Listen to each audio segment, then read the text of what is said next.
Hello there, and thanks for joining us for this other lesson on geopolitics around Africa. We are talking about former president of Ivory Coast, Laurent Gbagbo, who have just decided not to back any candidate for the polls that will be taking place some few weeks to come. Despite being declared ineligible by the Constitutional Council, he has decided not to endorse any of the candidates declared to run in the upcoming election. This is not just a personal decision, it is a political signal with deeper implications for Cote d'Ivoire democracy, for the opposition, and for the stability of the country.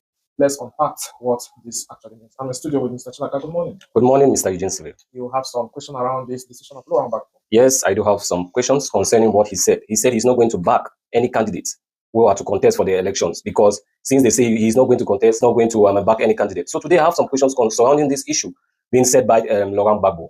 What does Laurent Gbagbo's refusal say about the Constitutional Council of Ivory Coast? Of course, it's a direct attack to that institution.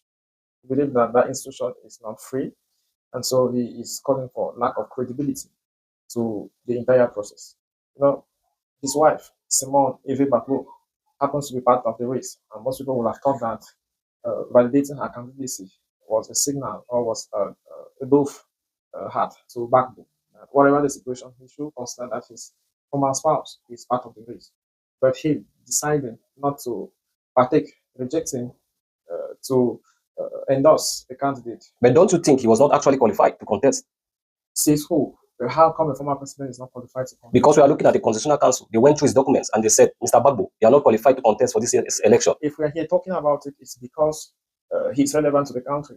People see meeting, we have seen him call on manifestation and people turn out in their number. So it is believed that he's still of high significance to the people of Cote d'Ivoire. So if we are still here talking about it, it's because his allegation about the Constitutional Council, which is the Supreme Court in the land to proclaim the presidential election, is now under serious attack. The comments of Laurent Gbagbo, who says the institution has no legitimacy in his eyes, and therefore the process it supervises cannot be trusted. That is a very strong political message, especially in a country with history of contestation in terms of elections. It resonates with many Ivorians who already believe that the rules of the game are manipulated to maintain the ruling elite in power. You remember the case of Senegal. If the Constitutional Council has not struggled to be independent, Ousmane Sonko and Diomaye Faye, who are today at the helm of power, wouldn't have been there. So this also raises the issue of trust when political actors and ordinary citizens no longer believe in the neutrality of their institution, democracy itself.